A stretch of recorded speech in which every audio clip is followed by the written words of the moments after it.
Hello guys, welcome back to our YouTube channel Bong reaction. এ চলে এসেছি নাটকের ক্লিপ রিঅ্যাক্ট করার জন্য। আর আমার সঙ্গে রয়েছে রিয়া আর রাজীব। আর আমরা বসে পড়েছি হারকিপ্টে নাটকের রিঅ্যাকশন নিয়ে।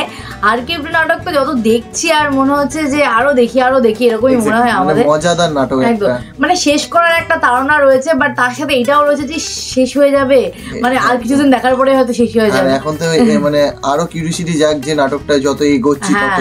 প্রথমে এত কিউরিওসিটি ছিল না, প্রথমে তো মজা ছিল, বাট যা দেখতাম প্রত্যেকটা পর্বে মনে হতো যে হ্যাঁ মানে মজা ছিল, মজা দিয়ে শেষ হতো, মজা দিয়ে শুরু হতো এরকম একটা। বাট এখন হচ্ছে কিউরিওসিটি, মানে একটা পর্ব শেষ করি তো মনে হয় যে ঠিক পরের ক্লিপে ঠিক কি হতে চলেছে, মানে এই কিউরিওসিটিটা দারুণ লাগছে আমাদের। তো যাই হোক, আশা করি তোমাদের ভালো লাগছে। ভালো লাগলে লাইক শেয়ার কমেন্ট করতে হবে, বেশি বেশি করে শেয়ার করতে হবে, আর কি পাশে থাকতে হবে। তো চলো পুরো ভিডিওটা দেখো, না স্কিপ করে। একদম চলো। ইয়ার কি করবে না হারাধন দত্ত, তোমার চরিত্রের মধ্যে একটা সমস্যা আছে মনে করো। তোমার যা ইচ্ছে তাই কও, আমি কিচ্ছু মনে করবো না। তা ওই চুমকির বাপের 5 বিঘে সম্পত্তি পালে কি তোমার 100 বিঘে পূর্ণ হয়? আবার তুমি আমার বন্ধু হয়েছে, এমন একটা বন্ধু। 100 বিঘে জমি হতে কি লাগে সে সম্পর্কে তোমার কোনো ধারণা আছে? আমি গরিব মানুষ রে ভাই, আমার ধারণা থাকবে কেবা? বলছে আমি গরিব বলে। আদার ব্যাপারই জাহাজের ব্যাপার স্যাপার কেবা করে কব? তুমি গরিব মানুষ তাই নে? হারাধন দত্তের ঘরে যে কয়টা সোনার মোহর আছে তাই দিয়ে এই নজর আলীর সাম্রাজ্য শতবার কিনা যায়। এই কথাটা আর কেউ না জানো, আমি জানি। এমন ভাবে কথা কইছে প্রত্যেক দিন আমার বড় গাছ থেকে মোহর টুপ টুপ করে পড়তেছে। এক কাম করে মাঝে মধ্যে দুই বন্ধু আছে, 4-5 খান মোহর কুড়ে নিয়ে আসে, তাও যদি তোমার জমি কিনতে সুবিধা হয়। সারাক্ষণ ঝগড়া করতে জন্য এই যে চলে এসে এই বড় অপেক্ষাই করছিলাম। বন্ধুর সাথে আড্ডাই দেন, আর ওদিকে আপনার ঘর বাড়ি সবকিছু দখল হয়ে যাচ্ছে, আপনার ভাগ নিয়ে লোকজন নিয়ে।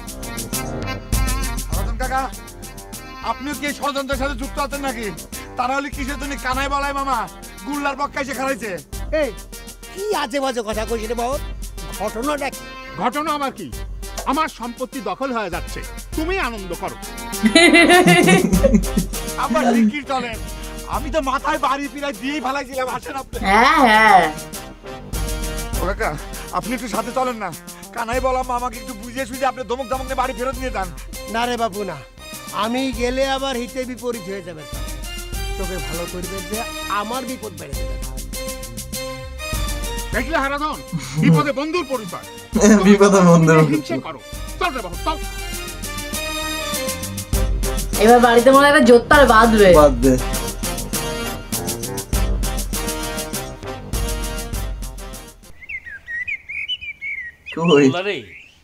এই মাথা গরম করে কিছু করা ঠিক হচ্ছে না। আমার মাথা গরম আপনারা কেটা কইল?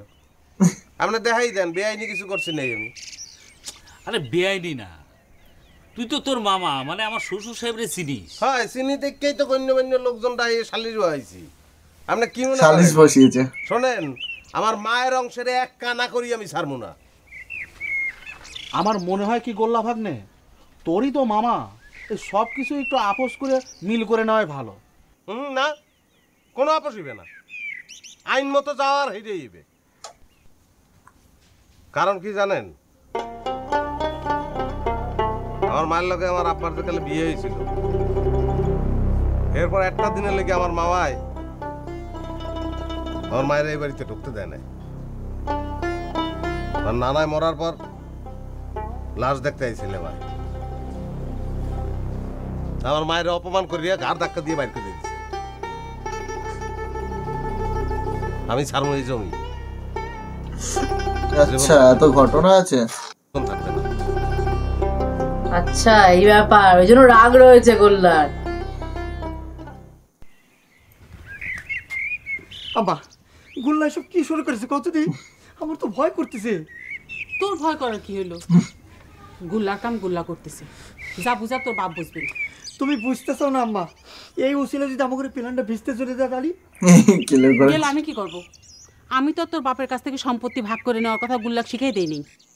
আম্মা আমি সে কথা করছি না, আম্মা এক কাম করবে, গুল্লাকে একটু ডাইকে কবাই এই সময়টা যেন বাদ দিয়ে যা করে তাই করুক। আমি পারবো না। গুল্লাও তো এবার আসার পর থেকে করছে সে তার সম্পত্তি বুঝে নিবি। তোর বাপ বাদাবাদি করলো কে? তার হকের সম্পত্তি তাকে বুঝেই দিলে তো মিটে যায়। আমার কপালটাই আসলে মনে হয় খারাপ। একটা জিনিস যেই গুছায় গাছা নিয়ে আসি তখন একটা ভেজাল বাজে পণ্ড হয়ে যায়। গুল্লা নিজেই আশা দিল, আর সে নিজে আমার ভেজাল বাজাইছে কিসের জন্য? শালা ফুপিয়ে তো ভাই না, বাড়া বাড়িতে বাড়া। এই জমির হাউস তো কাম দিতে পারে হারাম। যা একটু দেখলেও তো পারিস, মারামারি বাঁধালো নাকি? মারামারি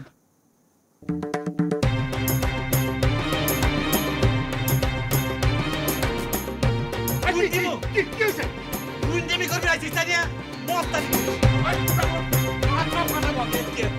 শালা ফুপিয়ে তো ভাই না, বাড়া। এই জমির হাউস তো কাম দিতে পারে হারাম জাদা। আমার বুকের উপরে বসে তুই আমার জমি দখলের ষড়যন্ত্র করিস। দূর থেকে দেখছি। ঠিক হইতে আছে না মামা? আমি কোনো হাউস করতে আসি না, দিনের আলোর মতো পরিষ্কার। আইন অনুযায়ী আপনি আমার জমি বুঝাই দেবেন। এই কিসের আইবে? তোর মাথা ফোটাবো আগে, তুই বাড়িতে নাম। তুই কাজ করতে যাচ্ছিস কিন্তু না, আর কথা হচ্ছে না মুখে মুখে। তুই বারবার ছেড়ে যাচ্ছিস কেন গোল্লা ভাগনাকে মারতে? ওরে ছাড়েন না কে, ওরে ছাড়িয়ে দেন। ওরে এমন মায়ের দিমু আর বাপে ওরে পরিচয় দেবে না, কারণ চেহারাই তো সিলেন দেবে না। লিভার ফাড়াই দেই। আপা মারলো কিন্তু। আরে মস্তানি করিস? মস্তান ভাড়া করে নিয়ে এসে আমার বাড়িতে চড়াই হইছো। তোকে সকলে আমি পুলিশে ধরাই দেবো। জামাই বাবু, একটা কিন্তু অন্যায়মূলক কথা বলে ফেললেন। হ্যাঁ, কি আমরা তো মস্তান হিসেবে এখানে আসিনি, গোল্লা ভাগ্নে আমাদেরকে গণ্যমান্য হিসেবে এখানে উপস্থিত করেছে, বুঝতে পেরেছে? কি আমার গণ্যমান্য হিসেব রে? এই বসুনার ফ্যামিলির নিয়ম করো, তোমরা কি জানো? তোমরা আমাকে বাড়িতে নামো, যাও বাইরে। কি বলছিস? নিয়ম কানুন না জানার তো কোনো দরকার নাই, আমার মামায় ভালো করে নিয়ম কানুন জানে। মাস্তানি আমরা করতে আসি না, মস্তানি বেটা তোরা শুরু করছো। অত কথার তো কাম নাই, মামা আমার সম্পত্তির ভাগ চাই, এটা হচ্ছে সোজা কথা। এই কিসের সম্পত্তি রে? কিসের সম্পত্তি? এক রত্তি মাটি অতি পাবো না, এই আমার শেষ কথা। হ্যাঁ মামা, আপনার হলো গায়ের জোর দেখাইতে আছেন। মনে কর তাই। আব্বা যা কইছে সিনাই হবি, যা পারলি পারে ঠেকা। তুই আমাকে বাড়িতে নামাকে বাইরে করতে কলাম, তুই আমাকে বাড়িতে নামে। ওকে, গায়ের জোরে সই। এই ঘর আমি তো হল করলাম। এই কেডা করে? আচ্ছা আল্লাহ গুন্ডে গুন্ডে নামাই দিবি।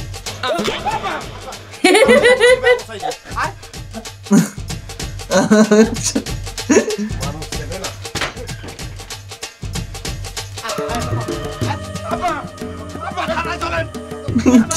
কি কাজতে বলছে এই ঘর আমি ঢকল নিলাম।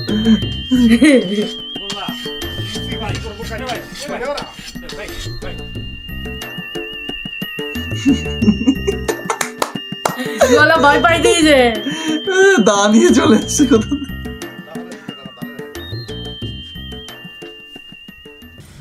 এখন বুঝবার পারিস চুমকি, কিছুর জন্য আমি গুল্লার কথাই ভরসা পাইনি।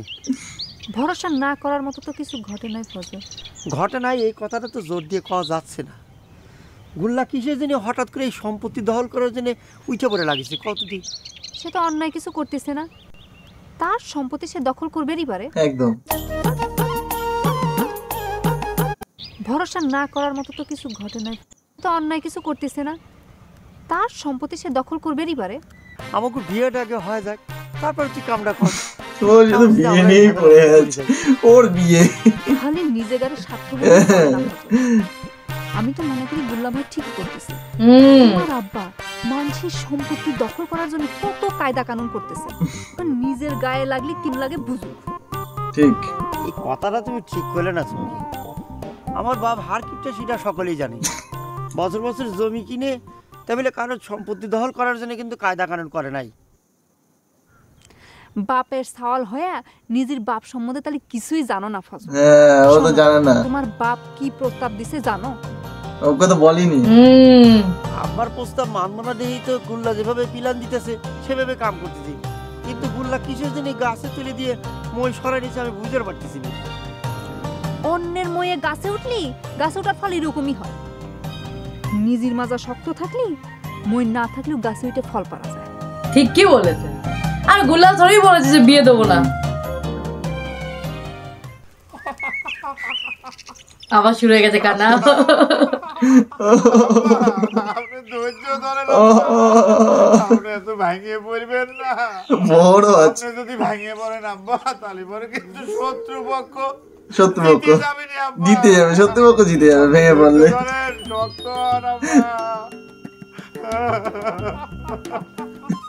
আপনার খারা খারা কি দেখা হচ্ছে? আপনার জন্য এক গ্লাস মিষ্টির শরবত বানানিয়ে এসে দেওয়া যায় না? বাবা মিস্ত্রি মিস্ত্রি নামের কোনো বস্তু তোর বাপের বাড়ির সীমানায় কোনোদিন ঢুকেছে রে বহর? হায় রে খুদা রে, এই সময় তুমি আইসে এই করছেন করতে চাও আম্মা? তার স্বামী যায় যায় অবস্থা, সে হিসেব করতেছে তার স্বামী এই বাড়িতে কোনোদিন মির্চি আনছে কি আনে নাই। আব্বা কি জীবনে কোনোদিন একশোটা গুড় এই বাড়িতে আনে নাই? যাও গুড়ের এক গ্লাস শরবত বানানি আছো। গুড় যে নাই রে বহর। তা থাকবে কেমন করে? যে হারে গুড় দিয়ে মুড়ি দিয়ে আপ্যায়নের ধুরুম করে যায় বাড়িতে, সব কিছু নাই হয়ে গেছে। খালি আমার আব্বার জীবনটা নাই হয়ে গেলি পরে তোমাকে মনে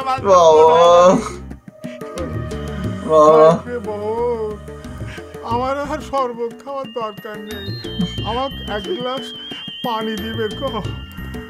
দেখে আমার টিপ কল নাই হয়ে গেছে কিনা। খারা খারা কি শুনতে চাও? দাও পানি দাও আব্বা। দুজন আছে ও সত্যিকারের কথা, বাপরে বাপ, মানে নাটকটা না সেই লেভেলে কিন্তু জমিয়ে, মানে একদম চোখ সরানোই যায় না নাটকটার থেকে। আর গোল্লা যেভাবে ভয় দেখিয়েছে বাবা ছেলেকে, একদম সেই লেভেলের ভয় পেয়ে গেছে। কিডনি খেয়ে নেবে একেবারে কাঁচা আসলে, বলে দিয়েছে কুনকুনা ক্যারেটে কি জানে গোল্লা নাকি বলে, শুধু বলে ঘর দখল করে নিয়েছে গোল্লা। তো দেখা যাক ঘরটা দখল কি হয়।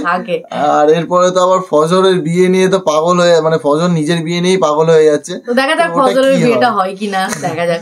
তো যাই হোক, তো তোমাদের কেমন লাগলো এই পার্টটা সেটা কমেন্ট করো, ভালো লাগলে লাইক শেয়ার করো, আর কি যারা নতুন চ্যানেলটাকে সাবস্ক্রাইব করে দিয়ে যাও। তো চলো দেখা হচ্ছে নেক্সট ভিডিওতে, ততক্ষণের জন্য টাটা।